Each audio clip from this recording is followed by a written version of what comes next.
Olá, vamos dar início à nossa terceira aula da disciplina Clínica Médica. Na primeira aula nós abordamos, o que se trata na clínica médica e quais são as funções do técnico de enfermagem. Na segunda aula nós abordamos as principais afecções do sistema circulatório.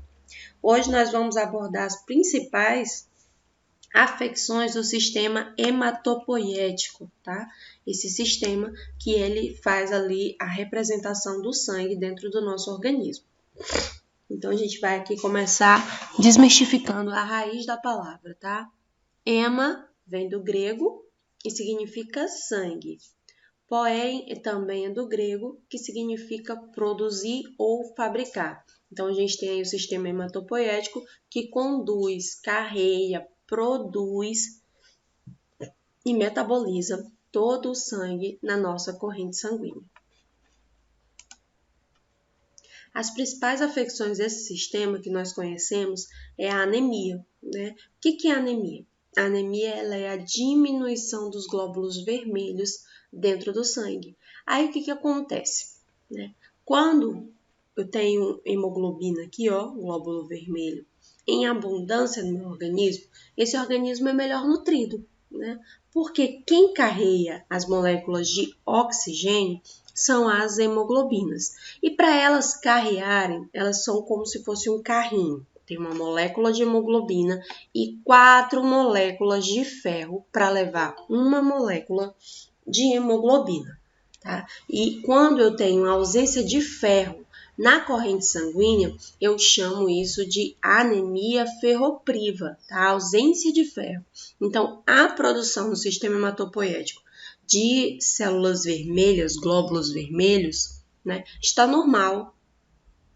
Não tem nada ali afetando. O que está faltando nesse organismo é o ferro. Então, se eu não tenho as moléculas de ferro para carregar a molécula de hemoglobina, meu corpo continua produzindo ali a hemoglobina, mas ele não consegue levar ela até a extremidade do organismo. Gente, eu fiquei rouca ontem gravando aula. Minha voz está péssima, mas vai dar certo. Tá?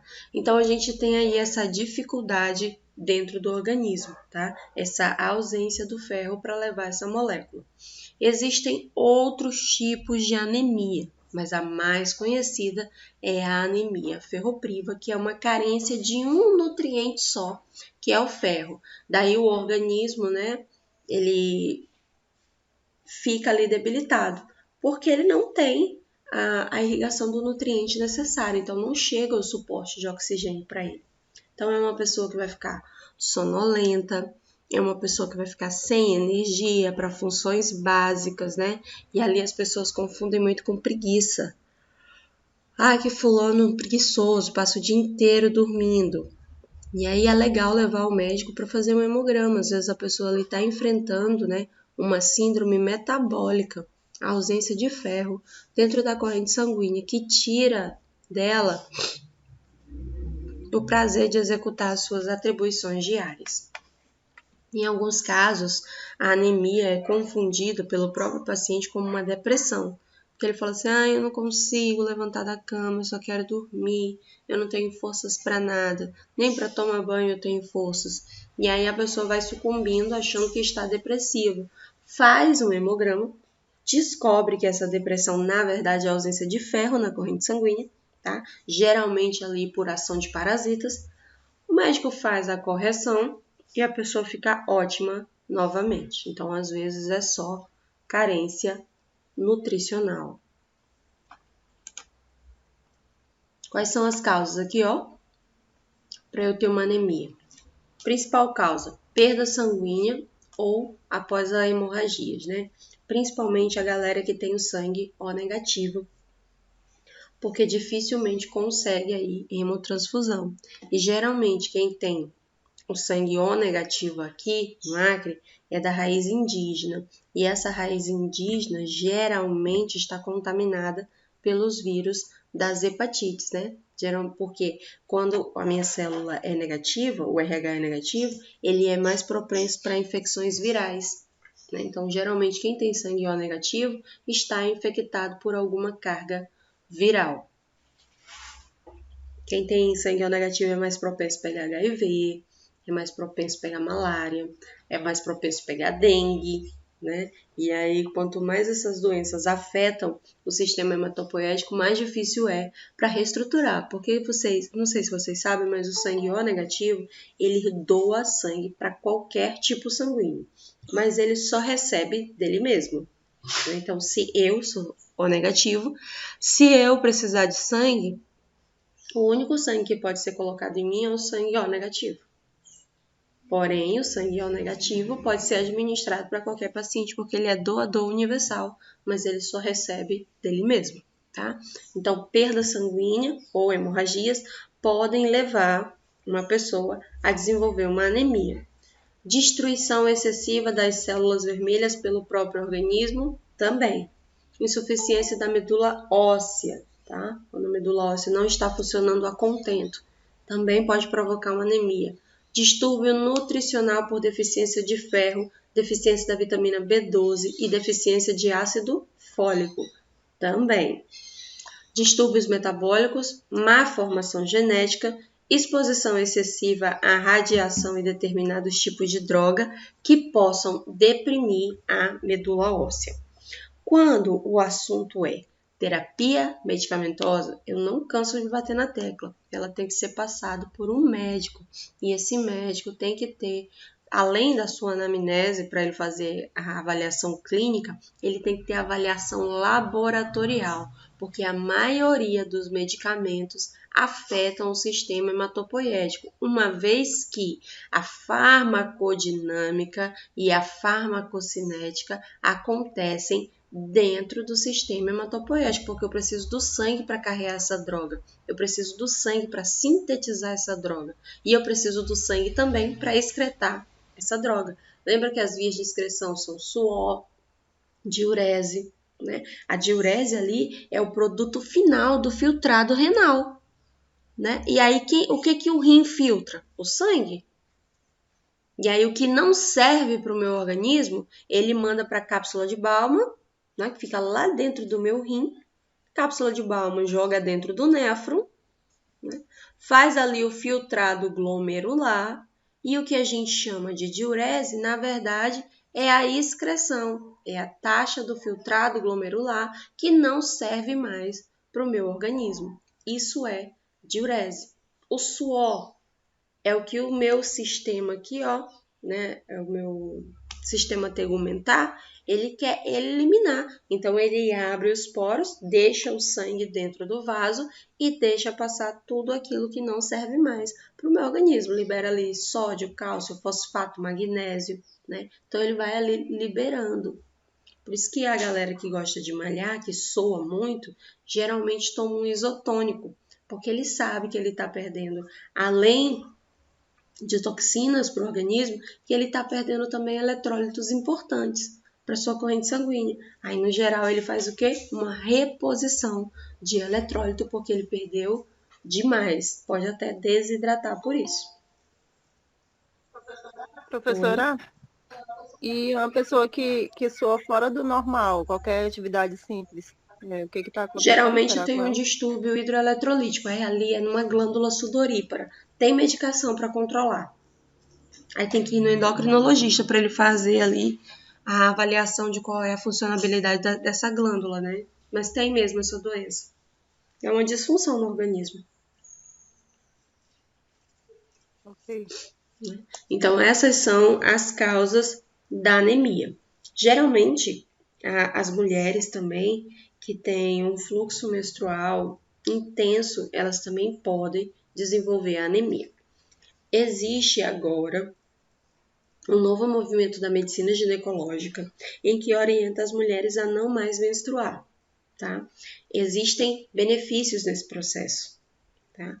Porém, né, trazem ali alguns malefícios. Então, para quem é indicada essa nova terapia? No meu ponto de vista como mulher, essa terapia é indicada para aquelas mulheres que têm hemorragias durante o período menstrual. Então, ali você implantar um chip, que agora a galera chamou de chip da beleza, que não existe. Você implanta um chip e fica ali 3 anos sem menstruar. Então, assim, pode ser para você que tem hemorragia, né, uma saída sensacional, porque do contrário você vai ficar anêmica, porque tem mulheres que o fluxo menstrual é muito intenso e é considerado ali todo mês uma hemorragia. Meninas que têm ali um fluxo de 2, 3 vezes, né, escapes durante o mês, ela também pode desenvolver, tá? Então a mulher tem aí esse fluxo menstrual exacerbado, ela também pode desenvolver anemia no decorrer da sua vida. Então agora tem esse novo suporte, né, em que orienta a não menstruação. Fato que antes era não, a mulher tem que menstruar porque isso é saúde para ela. Depende da mulher. Tem mulher que menstruar é o caos, né? Fisicamente falando. Menstruar se torna um martírio eterno. Principalmente as mulheres que têm ali a endometriose, né? Que tem mioma, tem alguma doença no aparelho ginecológico. Sinais e sintomas vão variar de acordo com a gravidade, tá? E de acordo com o tipo de anemia. Mas é comum a gente encontrar palidez na pele, né? Aquela pele mais apática, e na mucosa também. Astenia, falta de apetite, falta de vontade, tá? Tontura, vertigem, dor de cabeça, fadiga, falta de apetite, sonolência, unha côncava, dispneia, dificuldade respiratória, né? Hipotermia, temperatura baixinha, porque o que dá a nossa temperatura é o sangue, né? E o que aumenta a nossa temperatura também é o sangue, pela ação dos glóbulos brancos, né? As células de defesa. Quando elas se agitam e se multiplicam na corrente sanguínea, a nossa temperatura sobe, né? Ali é uma ação dos glóbulos brancos, levando a temperatura do corpo para fagocitar, ou seja, matar ali os micro-organismos que estão afetando esse campo harmônico de alguma forma. Irritabilidade, oligonorreia, tá? Aqui, ó. Quando a mulher perde muito sangue, vários períodos no mês, perda da elasticidade normal da pele e alongamento dos cabelos, tá? Cabelo ali, ele muda a estrutura do fio e ele começa a cair. Diagnóstico: anamnese completa do paciente, exame físico, hemograma completo, biópsia da medula óssea em alguns casos, tá? Ali para comprovar se a pessoa tem câncer. Galera, no hemograma dá para saber se a pessoa tem câncer de medula. Então, muito cuidado com essa história de você ficar lendo o hemograma por aí e dando diagnóstico para a galera. Quem fecha diagnóstico é médico, tá? Então, não fique lendo. Ai, dá uma lida aqui no meu exame. Não fique observando o exame de ninguém, porque às vezes você pode se deparar ali com câncer num simples hemograma. Fala assim, não sei ler não. Eu faço a sonsa. Eu digo logo, não sei ler. Não é minha praia. Não sei ler esse exame. Esses dias uma aluna mandou um exame e no exame tinha uma leucemia. Daí eu falei para ele, olha, tem que procurar um médico, tá? E o médico vai fazer ali uma abordagem para você, porque não tem condições de te falar o que tem aqui, não. Tava lá, leucemia, né? Leucemia é aumento dos glóbulos brancos e dá pra gente ver isso num simples hemograma. Então, não fica lendo exame por aí. Principalmente, às vezes você não sabe, aí joga no Google. Não sabe ler o exame, joga no Google para saber, né, o resultado. E aí você se escandaliza, aí a pessoa já vai lá no médico desesperado. Né? Então não faça isso. Quais são os tipos de anemia que a gente encontra? Hemorrágica, que é quando aconteceu pela perda do sangue. Hemolítica, que é quando tem uma destruição das hemácias, e aí os motivos são infindos, né? Por exemplo, a dengue pode destruir hemácia. A malária pode destruir hemácia. Doenças virais, no geral. A anemia aplástica, que é por uma insuficiência da medula óssea, tá? É quando a medula óssea não consegue produzir. O nome disso é aplasia. Tá? Medula ali deu tilt, ela não consegue mais produzir sangue. Anemia ferropriva, que é quando lá na minha medula tá tudo bem. O que eu não tenho é ferro na corrente sanguínea. É mais fácil de resolver. A anemia falciforme. O que é anemia falciforme? É um defeito congênito aí dentro do organismo, em que as hemácias apresentam uma forma de foice. Aqui uma hemácia, ó. Uma hemácia, ela é redondinha. Na anemia falciforme, ela muda esse formato. Ela fica ali no formato de foice. Geralmente, as pessoas, né, que têm esse tipo de anemia, ela tem ali uma raiz familiar, uma linhagem hereditária dos escravos e dos índios. É uma doença muito comum entre eles ali para evitar, porque lembra que a maioria deles é sangue O negativo? Então, para evitar que eles peguem doenças virais, o próprio organismo fez uma mutação genética. Falou, não, aqui não. Então, desenvolveu ali, mudou o formato da célula e a célula ficou no formato de foice. Então, o vírus, ele não tem como atingir. Porém, existem outras síndromes que vai afetar esse organismo. Então, uma mutação genética na intenção de melhorar, né, ali daquela população. E geralmente, né, ela está aí presente, ela é mais incidente nos índios e nos negros, tá? Anemia perniciosa, que é devido aqui à deficiência do fator intrínseco, que é a falta de metabolização da vitamina B12. É quando o organismo não consegue sintetizar a vitamina B12, tá?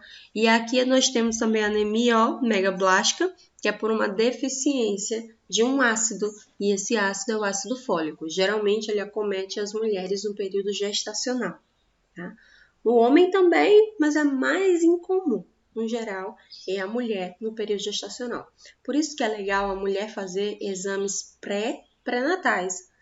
Por isso que foi criado o programa do planejamento familiar, que é quando a mulher sai, né, daquele ciclo ali de interromper o período gestacional para ela começar a tentar. E nesse período de transição, ela já começa com o suporte, ela sai da ingestão do anticoncepcional para a ingestão diária do ácido fólico para evitar problemas. Então, quando ela chega lá no planejamento e fala assim, olha, agora eu quero engravidar, nós vamos solicitar alguns exames e é aí que a gente vai, com o resultado dos exames, a gente vai tirar o anticoncepcional dela e já vamos inserir o ácido fólico para que ela não desenvolva anemia megablástica, ok? Por isso que geralmente os enfermeiros, durante ali o pré-natal, as primeiras consultas, passam para a mulher o suporte do ácido fólico. Como que é feito o tratamento, né? O tratamento etiológico, da melhor forma possível, é procurar eliminar a causa, né? Por exemplo, a pessoa está com hemorragia, vamos conter o sangramento, né? Depois que contém o sangramento, como é que está a taxa de hemoglobina dentro do organismo? Ah, está muito baixa? Então vamos fazer uma transfusão de sangue, né? Controlar ali o foco hemorrágico. Às vezes foi um corte, uma incisão, um trauma, uma fratura, ou até mesmo uma hemorragia interna. Acontece muito, né, após acidente traumático. Quando eu estava de plantão no Hospital da Criança, eu fiquei na UTI um período, e aí chegou uma criança lá pra gente. A criança caiu, tinha um aninho, caiu. Tava no sofá brincando e caiu, né? Tava em pé e ela caiu de uma altura considerada normal, né? Isso é tombo normal de criança. E aí a mãe percebeu que a criança ficou sonolenta ali por uns 2 dias, né? Ficou mais tristinha, como ela dizia, meu filho ficou tristinho desde esse dia. E aí ela saiu para trabalhar 2 dias depois e quando voltou, a menina falou que a criança vomitou 3 vezes. E aí ela foi olhar o vômito, né? Que a menina tinha acabado de limpar e o pano ainda estava ali. E tinha sangue. Ela falou, o menino tá vomitando sangue, você não me avisou. Aí correram pro socorro. Quando chegou lá, a criança convulsionou e em seguida evoluiu para óbito. Porque o que aconteceu? Quando a criança caiu, né, ela teve ali um trauma nas vísceras abdominais. E ela evoluiu para uma hemorragia interna. E se a hemorragia é interna, você não tem como perceber, né, fisicamente. Só que pelo fato da criança ter ficado já ali mais tristinha, mais debilitada e não saber falar, né, isso acontece. Então, geralmente, uma um trauma na parede abdominal pode evoluir, tá, para uma hemorragia interna. Vocês lembram do caso Henry?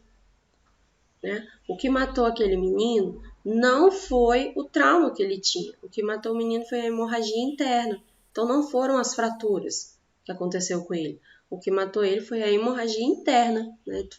Ele foi agredido, uma lesão visceral de grande porte foi acometida, mas na parede interna do organismo ele entrou em hemorragia. E essa hemorragia levou a criança a óbito. Então a hemorragia interna num adulto é mais fácil da gente resolver. Por quê? Porque o adulto sabe falar, a criança não sabe.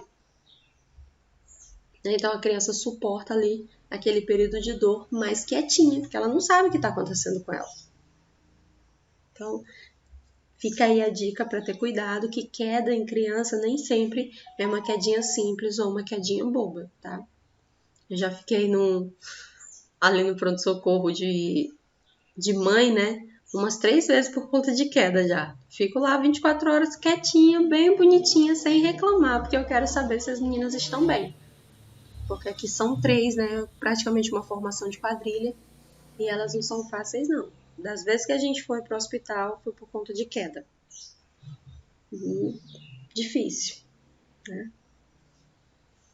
É pâncreas. Ter menino nos dias de hoje é um infarto por dia. Eu tenho uma teoria sobre o filho do meio, mas já contei pro Marcos. O filho do meio sempre dá problema, é difícil. Deixa eu ir de novo aqui. Tá. Quando a anemia é ferropriva, né, a gente controla ali com a administração de ferro, suplementação de ferro. Quando a anemia é perniciosa, nós fazemos a administração da vitamina B12. Galera, não confundam vitamina B12 com o complexo B. É diferente. A vitamina B12, ela é a síntese só do grupo vitamina B12. O complexo B é todas as vitaminas desse grupo, tá? Então, não vai resolver a carência, tá, de uma pessoa que tenha síndrome perniciosa. Não vai resolver o complexo B. O que vai resolver é a B12, a citoneurinha, outra medicação. Podemos também, né, aqui de forma sintomática, resolver promovendo para o paciente repouso, transplante de medula óssea no caso da anemia aplástica, né, quando é aqui, ó, o problema é a medula que não produz esse A aqui, ó, é de negação. Então, vocês vão ouvir muito. Isso é aplasia medular, ou seja, a medula não está produzindo células sanguíneas para suprir esse organismo. Então, ele precisa de um transplante de medula óssea ou, do contrário, a cada 3 dias ele vai precisar de hemotransfusão. Hemoterapia, tá? Que é o sangue total. É o Papa Hemácia, é o Papa das Hemácias, né? Aqui, quando a gente faz a hemoterapia nesse paciente, que é repor todos os nutrientes que o organismo dele não consegue. Então, se a pessoa que tem aplasia medular, ela fica fazendo hemotransfusão a cada 3 ou 4 dias. Oxigenoterapia para melhorar a insuficiência respiratória, né? Administração de esteroide, dieta hiperproteica, hipervitamínica e principalmente rica em ferro. Uma outra patologia que a gente tem que afeta esse sistema é a leucemia. Tá? Ali a gente estava com o grupo das aplasias, né? Das anemias. Agora a gente vem para o grupo da leucemia, né? É uma afecção que acomete ali o sistema hematopoético, né? Dos tecidos que formam o sangue. Então, ela afeta baço, sistema linfático e medula óssea.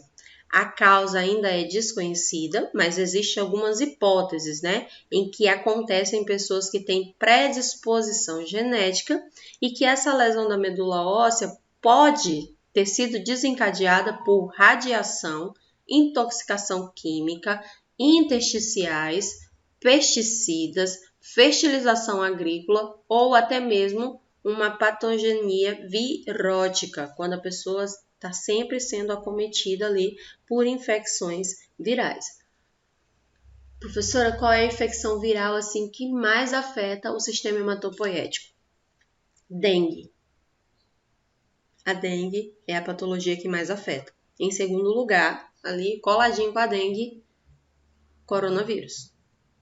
A síndrome metabólica do coronavírus, tá?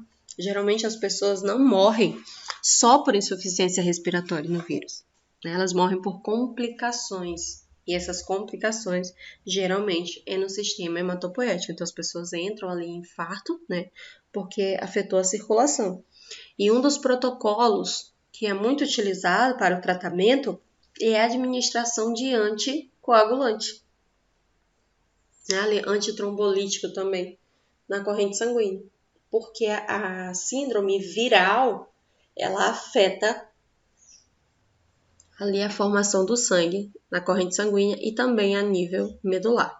Existe uma tese de uma pediatra que ela fez todo o trabalho dela, né, para fundamentar a tese dela no mestrado, em que ela falou o seguinte, que as crianças que são submetidas a um tratamento antibiótico até os 7 anos de vida, né, que está ali na formação ainda do organismo tentando se adaptar, né, dizendo que tá ali lutando contra os vírus, fungos e bactérias para se estabelecer, né, o sistema de defesa ainda está em formação, e aí a mãe ou faz por conta própria, ou leva a um médico e o médico passa o suporte ali, né, de antibiótico terapia. O que o antibiótico faz? O antibiótico chega na bagunça, que dentro do organismo dessa criança vai estar uma zona ali, o organismo tentando combater aquela doença.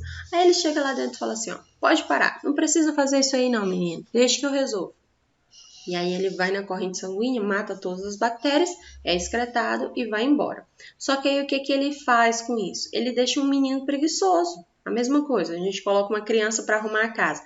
Aí outra pessoa chega e fala, não, ela é muito pequena, não deixa ela fazer isso não. Vem cá, deixa que a mamãe vai fazer, deixa que a titia vai fazer. Aí você vai fazendo, aí a criança cresce. Preguiçosa, sem saber fazer nada. É a mesma coisa no sistema imunológico. É a mesma coisa. Né? Você não deixou o organismo combater aquela patologia, o organismo da criança. Então, eu sempre falo, as primeiras 24 horas você não intervém, deixa que o organismo vai resolver. No segundo dia da apresentação dos sintomas, se a criança não melhorar, aí sim você leva ela para o suporte médico. A menos que em 1 hora a criança tenha vomitado 6 vezes ou tenha evacuado 6 vezes. Porque quando ela chega no sistema, nossa medicina ela ainda não evoluiu ao ponto de tratar a causa. Ela vai tratar o sintoma. Geralmente o sintoma ela vai com o suporte medicamentoso, que é um tiro de canhão para matar uma formiga. Aí acontece o quê? Né? Dali a pouco, o alto índice de criança com leucemia no nosso estado. Vocês sabiam que Rio Branco, né? O Hospital do Câncer de Rio Branco, é o hospital que mais recebe crianças com doenças de anemia plástica, né, que é uma deficiência na medula, ou com leucemia. E aí, depois que ela fez essa pesquisa, ela descobriu que era a utilização exacerbada do antibiótico. E depois disso, o antibiótico passou a ser passado ali na receita branca, porque já tinha também vários outros casos pelo uso exacerbado, porque a nossa cultura é a cultura da automedicação, né? Foi uma cultura ali trazida pela indústria farmacêutica, né, com esse marketing da medicação, dos medicamentos, e aí surgiu a cultura do empurra terapia. E algumas pessoas, por ter dificuldade ao acesso ao serviço pediátrico, vai na farmácia, compra a medicação por conta própria, né, e administra nos seus filhos, sendo que o que você está fazendo é aposentando o sistema imunológico dessa criança antes da época certa.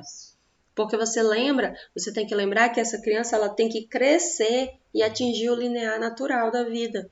Se você aposenta o sistema imunológico dela ainda na primeira infância, que é ali depois da lactência até os 7 anos de vida, o que vai ser dessa criatura?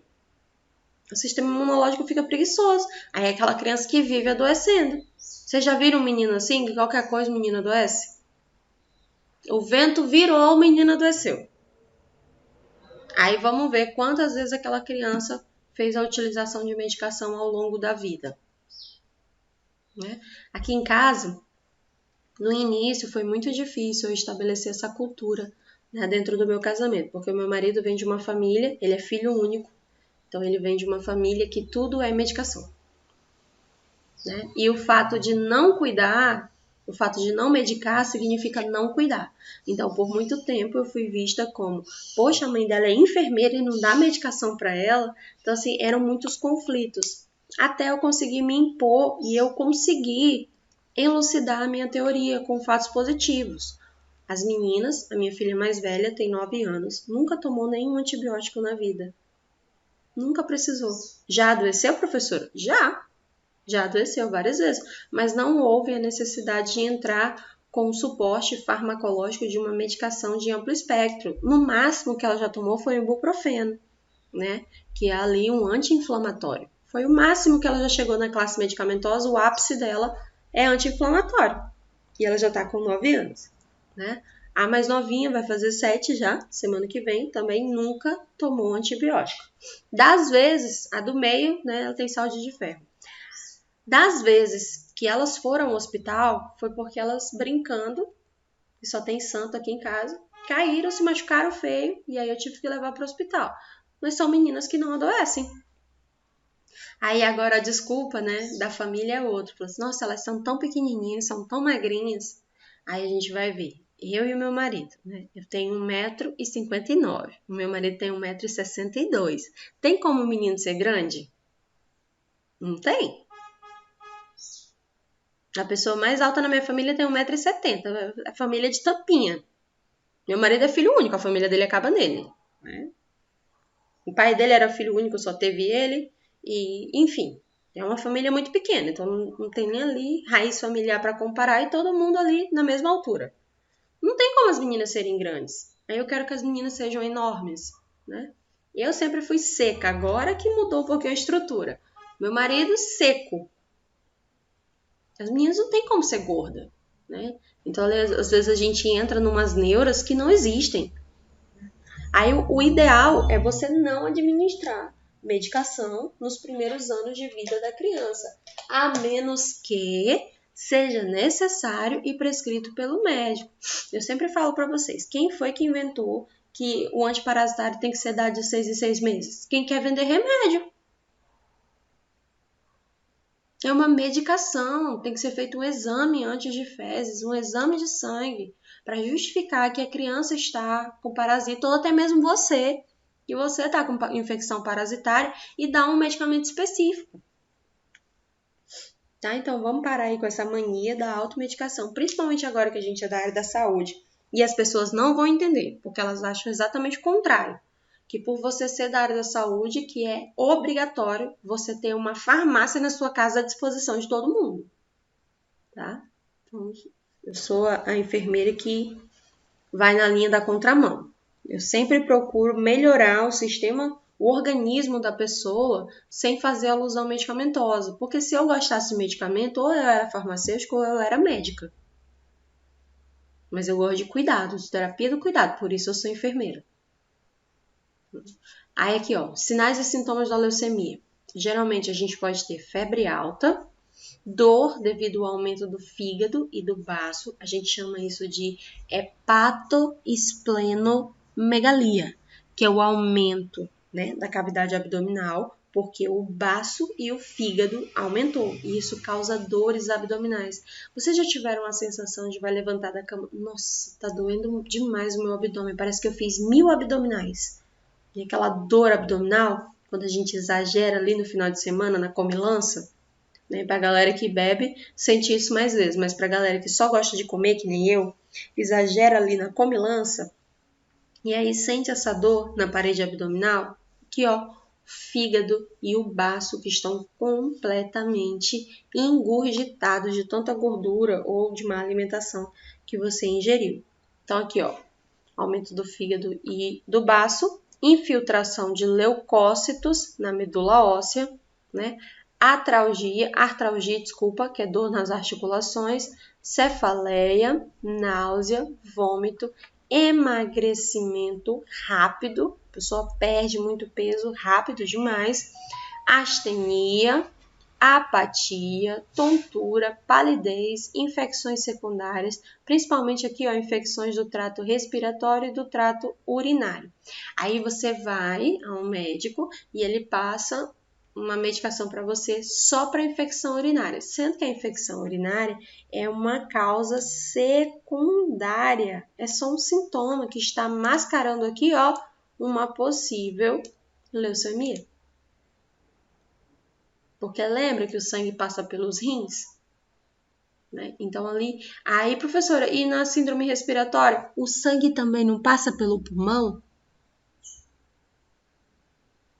Se ele está infectado, se ele tem muitas toxinas, ele vai causar inflamações, e essas inflamações são secundárias, tá? Então, às vezes ali, quando você vai ao médico, para ele investigar um pouquinho mais a fundo, porque pode ser uma doença mais séria, e você fica ali por anos resolvendo só o sintoma secundário da patologia.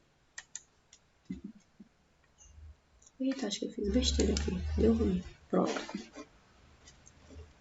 Tontura, palidez. Tá. Principalmente trato respiratório e urinário, infecções cutâneas a nível de pele, sangramento, né, que são as petequias. Lembra quando a pessoa tá com dengue? Aí fala assim, já saiu as pintinhas, né? São as petequias, as equimoses, tá? Que é quando, sabe ali aquele hematoma que tá meio espalhado? É uma equimose. Sangramento nasal, sangramento gengival, tá?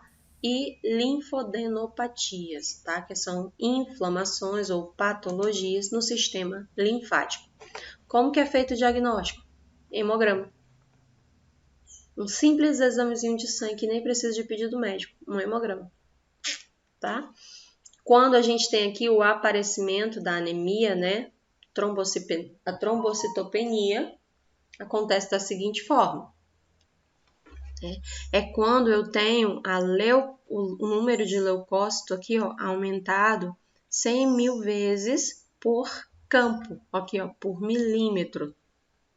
A cada milímetro de decilitro de sangue, eu tenho um aumento dos leucócitos. Então, o aumento de leucócito, que são células de defesa, na corrente sanguínea, justifica uma disfunção na minha medula óssea. E essa disfunção eu chamo de leucemia, tá? E aí eu tenho a predominância também de células blásticas imaturas, tá? Que é uma leucemia aguda e ocasionalmente pode ocorrer também a leucopenia, tá? Que é a leucemia aleucêmica, que é uma doença grave. Independente do tipo de leucemia, é sempre uma doença grave e a criança tem mais chances de sucesso que o adulto. Geralmente, o prognóstico de um paciente adulto com leucemia é péssimo. Evolui para óbito muito rápido. 3 meses, 2 meses, 6 meses de vida. É muito rápido. Tá? Eu lembro que na minha família, né, nós tínhamos um caso de um rapaz já. Ele estava ali por volta dos 18, 19 anos de vida. E ele desenvolveu leucemia. E em 3 meses ele evoluiu para óbito. E conseguimos fazer o transplante de medula, ele conseguiu ser transplantado. 1 mês após o transplante, ele evoluiu para óbito. É uma doença no sangue muito séria, que um paciente adulto ele evolui para óbito mais rápido do que a criança.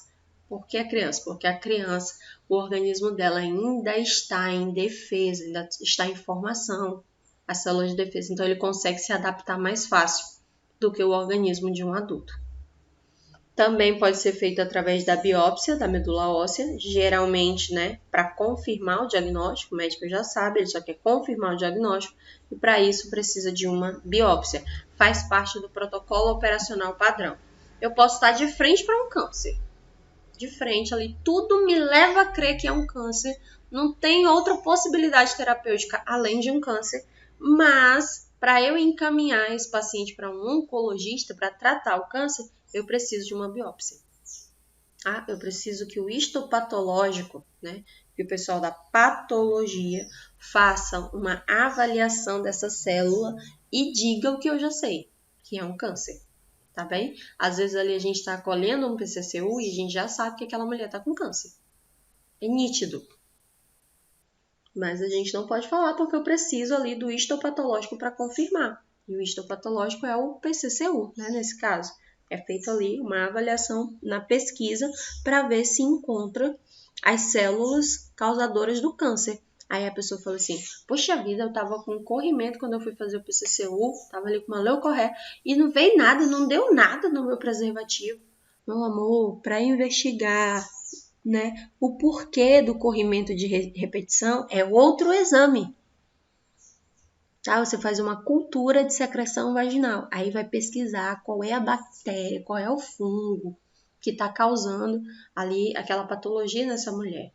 O PCCU só é para dizer se tu tá com câncer ou não. Se não deu nada, maravilha. Perfeito, maravilhoso. Incrível, sensacional. Você não tem câncer. Né? Aí a pessoa fala assim, eu fiz PCCU todo ano e quando descobriram câncer, já estava avançado. O PCCU é para investigar o câncer no colo do útero. Mas o útero é uma estrutura enorme. Enorme. O câncer pode estar no endométrio. Pode estar no miométrio. E aí quando ele chega, ele vai invadindo ali a parede, e quando ele chega no colo, aí o PCCU pega ele. Do contrário, não vai pegar não.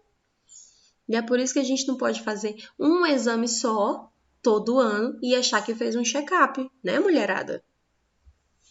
Tem que fazer uma consulta anual, fazer todos os exames, no mínimo uma endovaginal, no mínimo uma ultrassom pélvica, no mínimo exames de sangue, para ver como é que tá ali a situação. E não só um PCCU, tá? Porque do contrário, quando você vai descobrir a patologia, talvez não dê tempo para o tratamento adequado.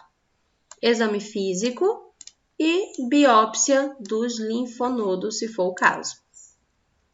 Tratamento aqui das leucemias, tá? Geralmente nós utilizamos medicamento para inibir a proliferação anormal dos leucócitos, tá? Que é o número aumentado de glóbulos brancos.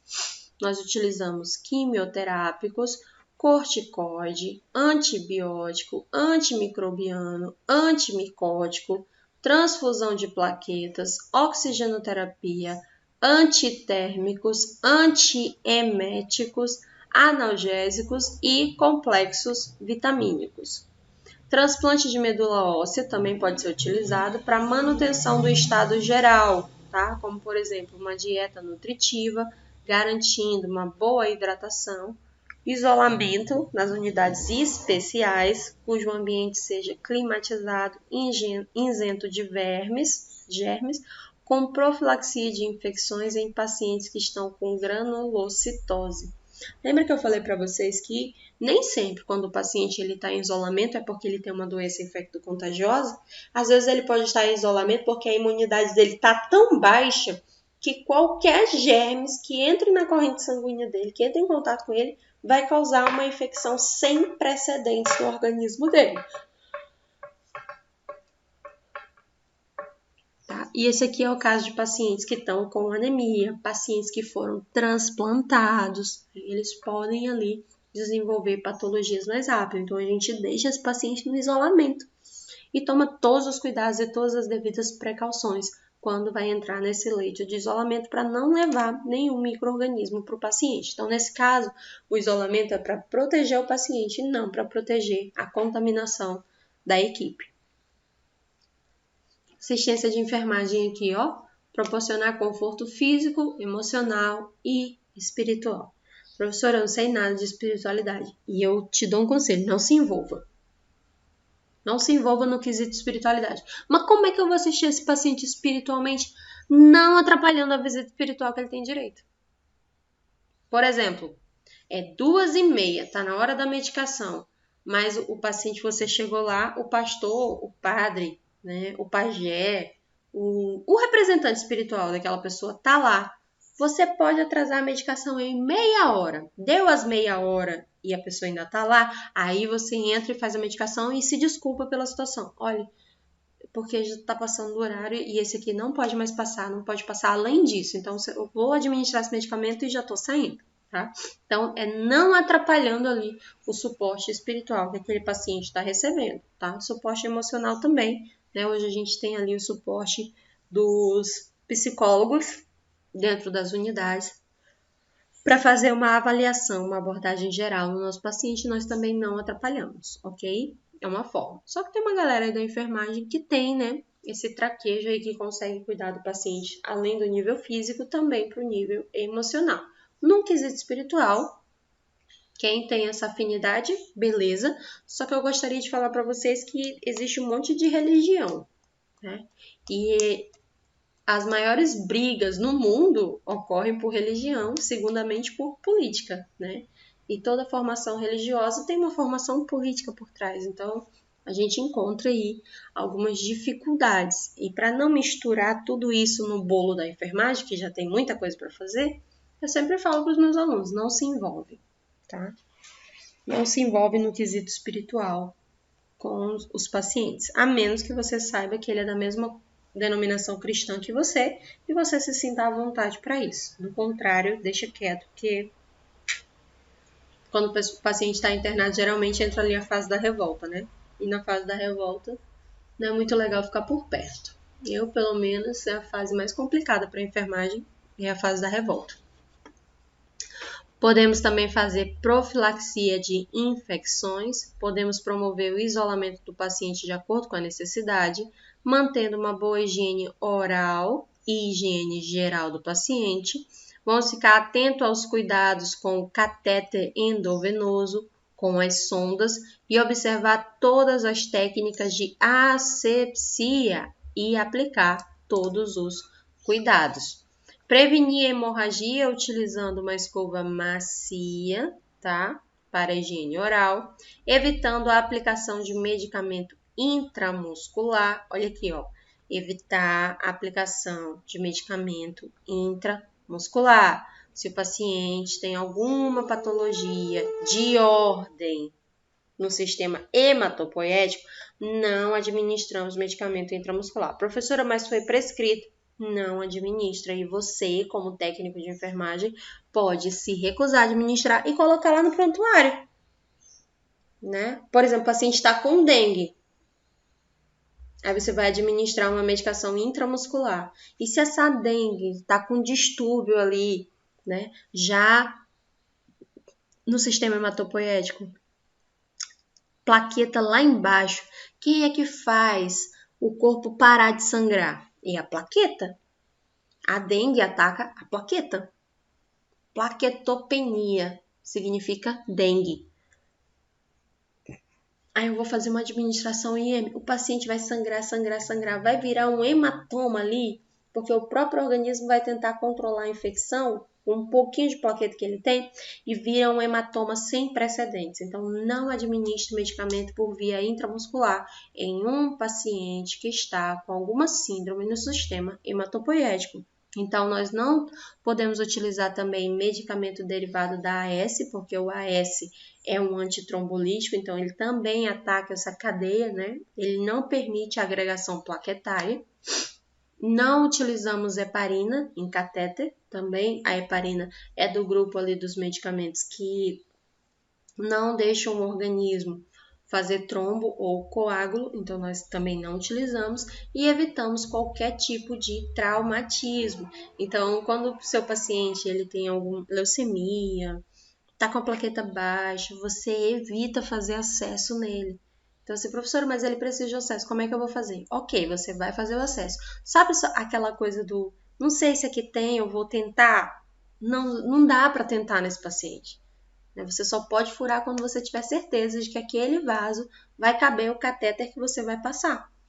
Se você não está seguro de fazer o procedimento, chama alguém que já trabalha mais tempo na área para fazer o procedimento, porque nesse tipo de paciente é qualquer trauma e ele vai sangrar demais, pode até promover ali no paciente uma hemorragia.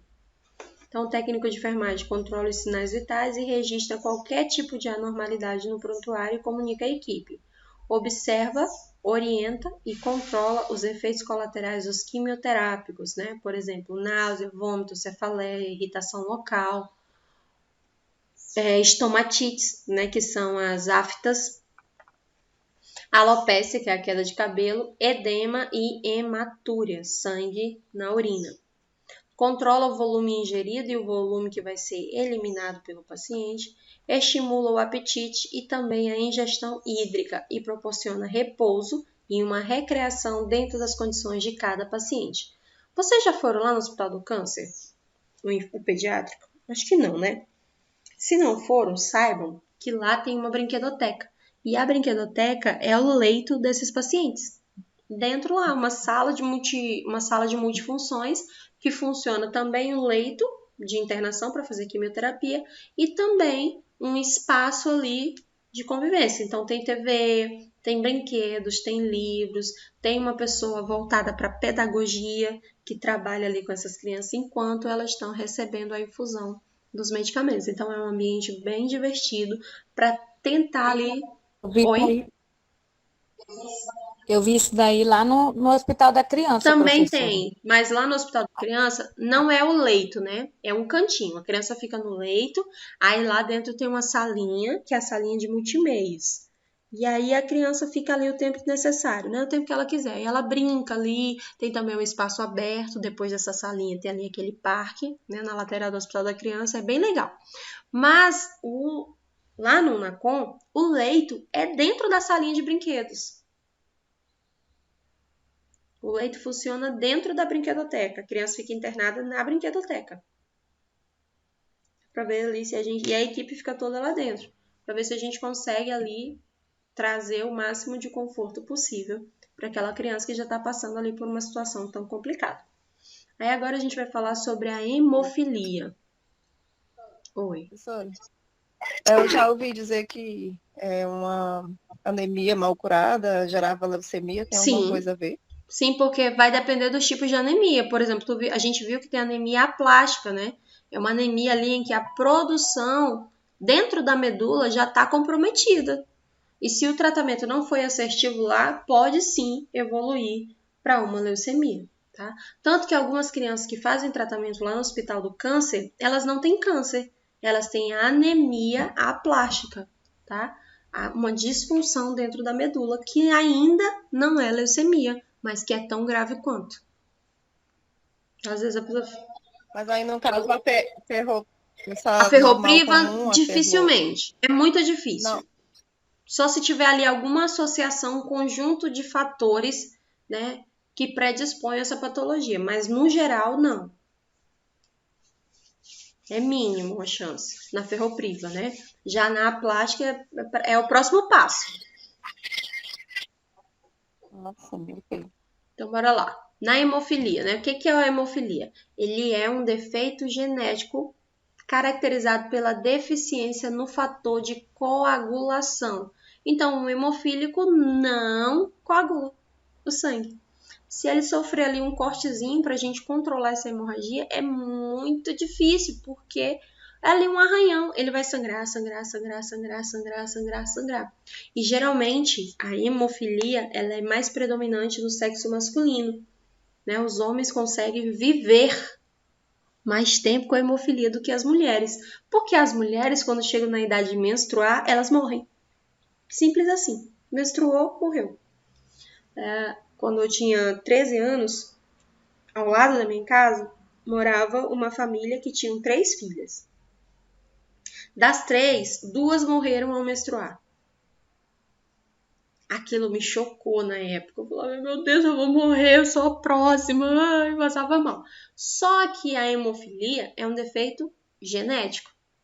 Se é genético, quanto maior o número de filhos, maior a probabilidade, né, dessas pessoas terem. Então, fica de olho aí, né, quando o menino nasce, verifica se na tua família não tem lúpus, verifica se na tua família não tem hemofilia, né? Exatamente, Agnes, só homem tem, porque só homem fica vivo. As mulheres morrem mais cedo. Aí na mulher... Professora, no teste do pezinho não dá para só identificar no ampliado. Hemofilia? No ampliado dá pra perceber. Mas é assim, ó, Diana. Quando a gente tá inserido numa família, geralmente a gente sabe, né?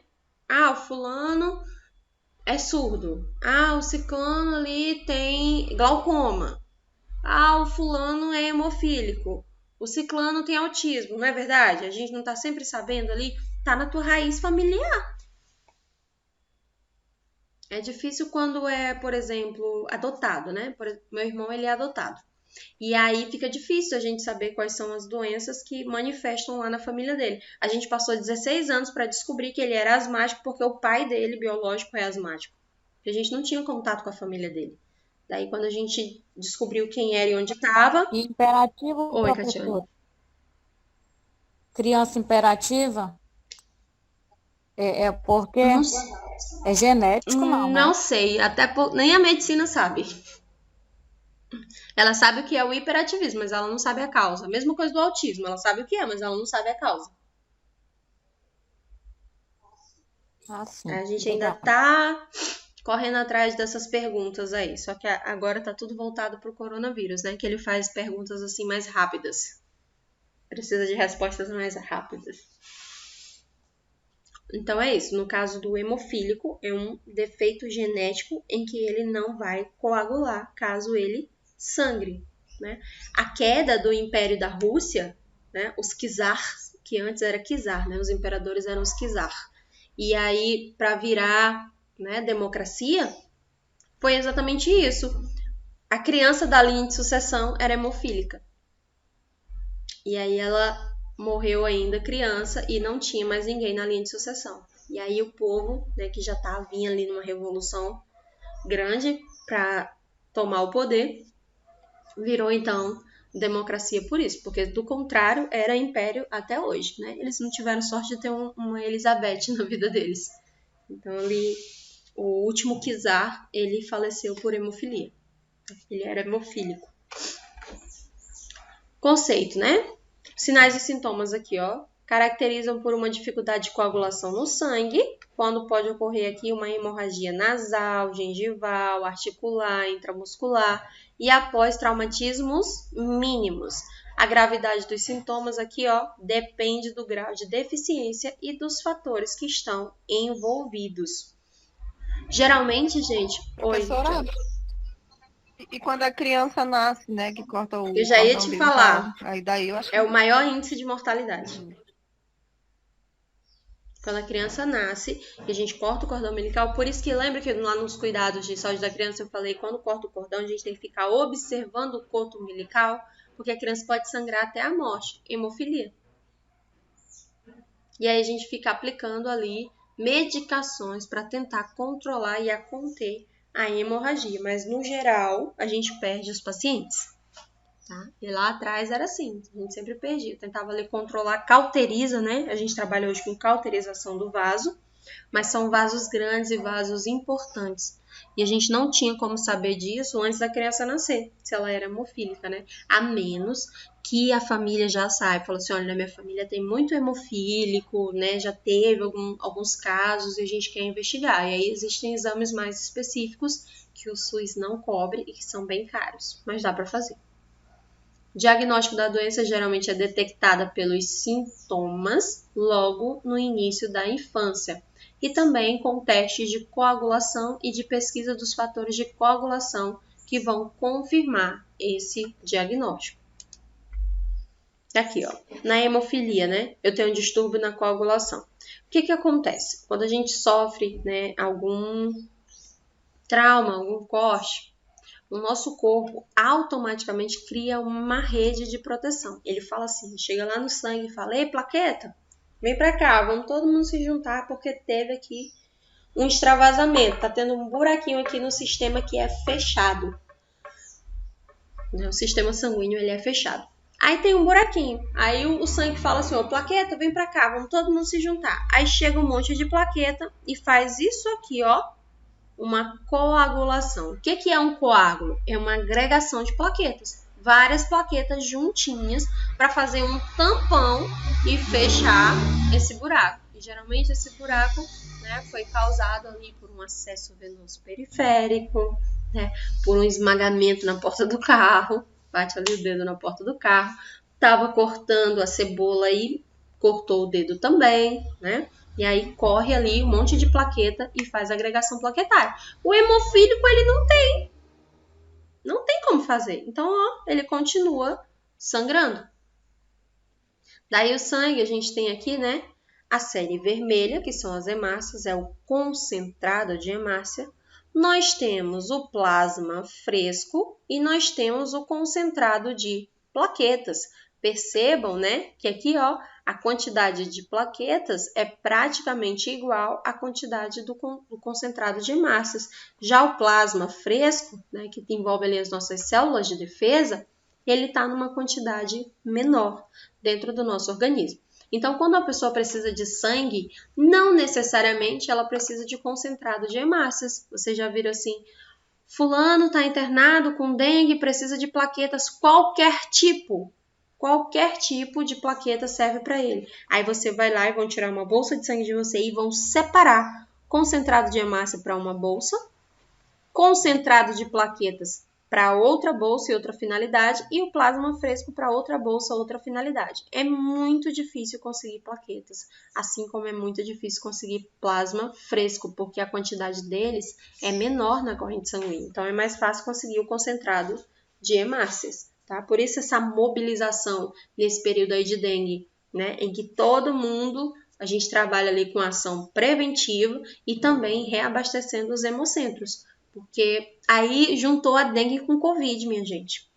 Aí tá difícil, né? Do mesmo jeito que as pessoas estão pedindo dinheiro nas redes sociais, né? Que virou agora, as redes sociais viraram mural fúnebre, né? Ou pedido de dinheiro. Eu nunca vi tanto Pix na minha vida. Pedido de dinheiro ou pedido de sangue. Tá ali, ó, no rank 3. Né? Porque tá difícil. E a gente não consegue comprar sangue, né? É o top 10 nas redes sociais. Às vezes eu fico olhando e falo, gente, eu não aguento mais. É uma galera que pega Covid e vai para o hospital particular e quer que a gente pague a conta. É um negócio.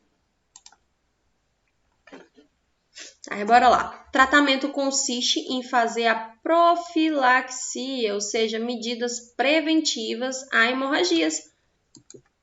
E aí a gente faz a administração de fatores de coagulação periodicamente. É o crio precipitado. Então, a gente fica administrando ali plaquetas, né? Administração de sangue, plasma e medicamentos que auxiliem a hemostasia, ou seja, o equilíbrio. E o crio em episódios hemorrágicos. A gente faz essa administração. Não existe cura e o tratamento é apenas para os sintomas e o paciente poderá ficar ali controlado, tá? E aí, se ele tem hemofilia, não pode administrar medicação intramuscular, né? Porque vai causar ali um hematoma, vai causar um extravasamento e um sangramento de proporções exacerbadas. Então, essa pessoa nem vive muito, né? Geralmente morre rápido. Geralmente tipo, arrancar um dente, ele já... Exatamente, porque são muitos os cuidados e muitos os agravos. Imagina uma criança que nunca vai poder jogar futebol porque numa bolada ela pode ali ter um traumatismo. Uma criança que não vai poder andar de bicicleta porque se ela cair de bicicleta e se ralar, não é igual uma criança normal. Uma criança que não vai poder chegar perto da cozinha porque se ela se queimar, né, não vai conseguir ali fechar o tecido. Se ela se cortar, a gente não consegue controlar essa hemorragia. É uma vida sem vida. Até um arranhão, professora. Até um arranhão. Porque ele não vai parar de sangrar, ele não tem plaqueta na corrente sanguínea. Vai ficar sangrando, é um sangramento contínuo. Daí vai viver no hospital com essa criança. Dentro de uma bolha. Tem alguma raça, professora, de pessoas que é mais propensa? É mais propenso no sexo masculino, tá? E quando tem uma síndrome genética metabólica já, dentro da família. Por exemplo, quando as meninas nascem, porque na minha família teve leucemia, né? E quando as meninas nasceram, a primeira coisa que eu fazia era vários exames de sangue. Falava, olha, eu quero check-up. E aí todo ano eu levo elas para fazer um check-up. E para isso, eu já não administrava nelas nenhum tipo de medicamento ali já para tentar fazer com que o organismo delas combatesse tudo sozinhas. Eu trabalhei ali na medida preventiva, sozinha, porque a pediatra delas, agora que eu encontrei uma que pensa parecido comigo, mas no geral é medicação para cima e acabou a história. Aí qual é a assistência de enfermagem, né? Auxiliar aqui na higiene e orientar, principalmente quanto à importância da higiene oral nesse paciente. E a escova de dente desse paciente não pode ser dura, tem que ser macia, porque pode cortar a gengiva dele, né? Estar atento para episódios hemorrágicos e conhecer as técnicas de hemostasia, tá? O que faz ali o tamponamento. Evitar traumatismo e orientar o paciente nesse sentido. Proteger as articulações, imobilizar as articulações em caso de hemorragia articular. Exatamente, Marcos. Bem macia. Cuidados especiais na realização da tricotomia, ou seja, remoção de pelo. Cuidado na sondagem, na lavagem intestinal e na aplicação de calor para esse paciente. E orientar aqui, ó, que ele utilize sempre um cartão de identificação, que ele é hemofílico, contendo qual é o grupo sanguíneo dele, qual é o fator RH, qual é o nome do médico dele e qual é o endereço do hospital que ele faz o tratamento. E a pessoa deve ser avisada em caso de urgências, tá? A gente avisa ali a criatura, tá? Atenção especial para os pacientes que são submetidos à extração dentária ou a cirurgias. Percebe que os agravos são inúmeros. Agora vamos lá. Geralmente uma pessoa ela tem traços hemofílicos, mas ela não é hemofílica. A mesma coisa do lúpus, né? Ela tem traços de lúpus no organismo dela, mas ela não é um paciente que tenha lúpus. Ela tem vários fatores dentro do organismo dela que desencadeiam, mas não necessariamente, tá? Ela tem a patologia. Observação, que eu deixei aqui para vocês, esses pacientes não podem receber injeção intramuscular e medicamentos que contenham ácido acetil salicílico na sua fórmula. Por exemplo, heparina, né? E outros medicamentos que possam dificultar a coagulação do sangue.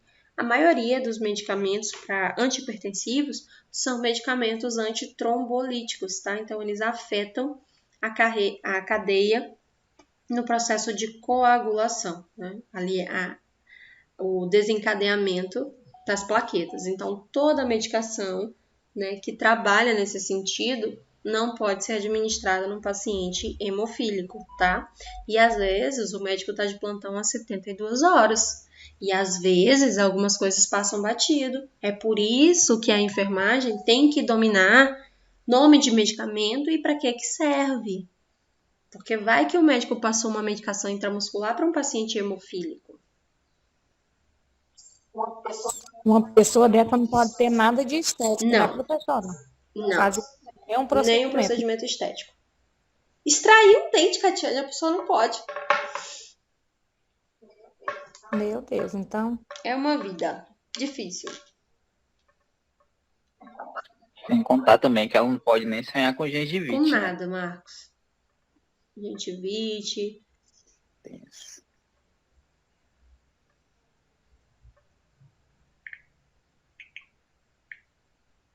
Então é isso, galera. Alguém tem alguma dúvida?